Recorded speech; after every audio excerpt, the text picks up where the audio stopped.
Hello guys, आप सभी का स्वागत है आपके YouTube channel flying shot and zone में।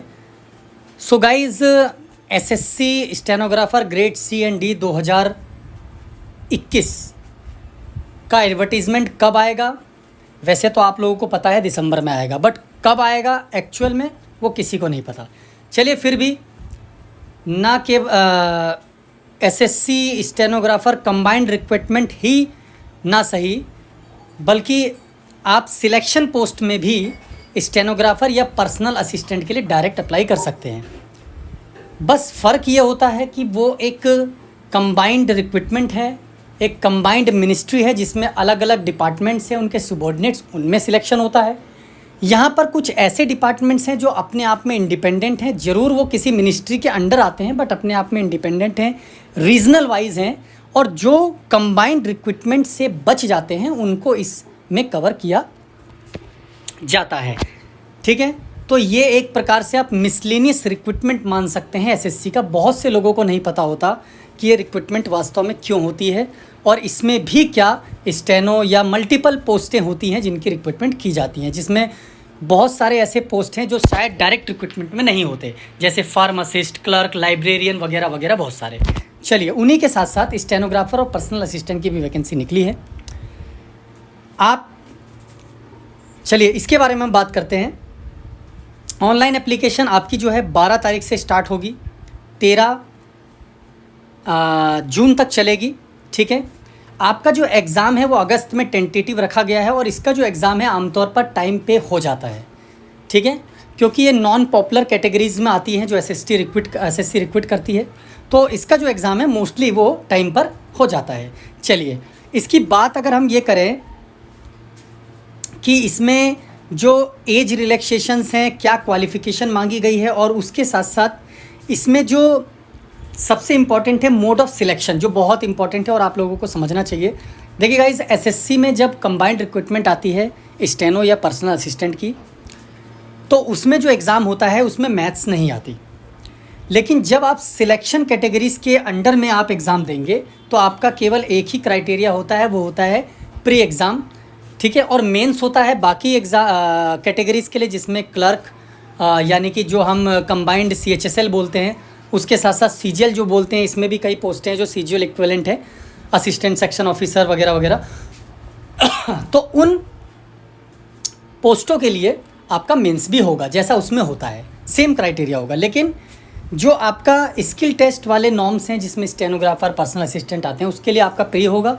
उसके बाद आपको कट ऑफ दी जाएगी 10 टाइम्स। अगर वैकेंसी बिलो 5 है तो 20 टाइम्स कैंडिडेट सिलेक्ट किए जाएंगे, और उसके बाद आपको स्किल टेस्ट के लिए बुलाया जाएगा। चलिए, अब सबसे इम्पॉर्टेंट होता है आपको एज लिमिट का। तो देखिए, एज लिमिट कितनी नंबर ऑफ़ वैकेंसी किस रीजन में है और किस डिपार्टमेंट में है, उसका जो डिटेल्ड इन्फॉर्मेशन है वो इस पीडीएफ के लास्ट में है। मैं आपको इस पीडीएफ का जो लिंक है डिस्क्रिप्शन पे दे दूंगा, आप वहाँ से डिटेल में देख सकते हैं। ठीक है, अदरवाइज़ आपकी जो वीडियो है बहुत लंबी हो जाएगी, आप बोर हो जाएंगे।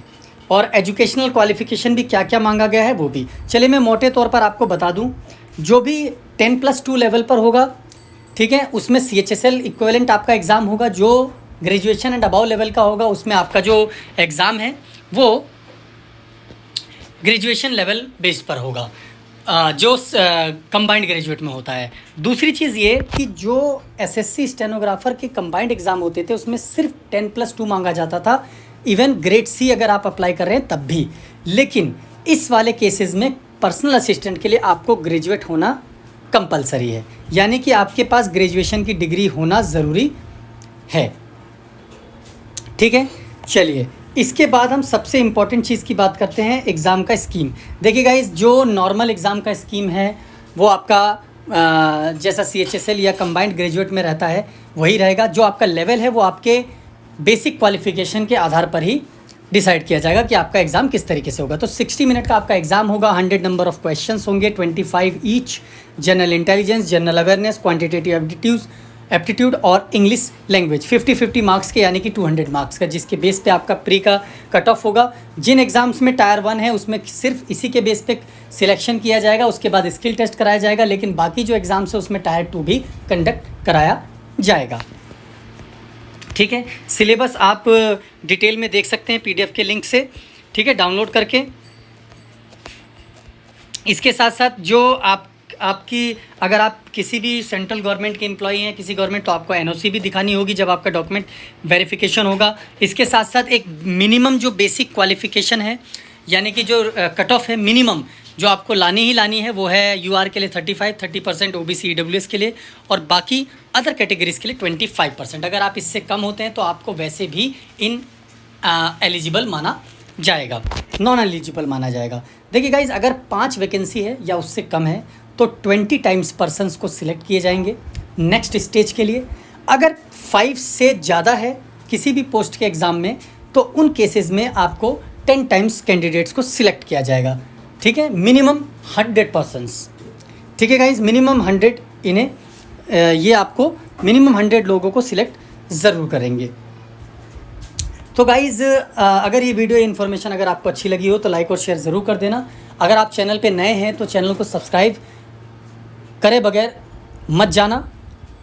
तो डिटेल्ड अगर आप इन्फॉर्मेशन चाहते हैं कि कौन से डिपार्टमेंट, कौन से रीजन और कौन सी जगह पर किस कैटेगरी में कितनी सीटें हैं, तो आप इस PDF से देख सकते हैं। SSC की साइट पे भी आपको मिल जाएगा, मैं डिस्क्रिप्शन पे लिंक दे दूँगा, आप वहाँ से भी डाउनलोड कर सकते हैं। तो अच्छी पोस्ट है, ऑल इंडिया लेवल। जिनको अपना होम टाउन चाहिए वो बेसिकली इस सिलेक्शन पोस्ट के थ्रू भी लग सकते हैं। तो थैंक यू सो मच।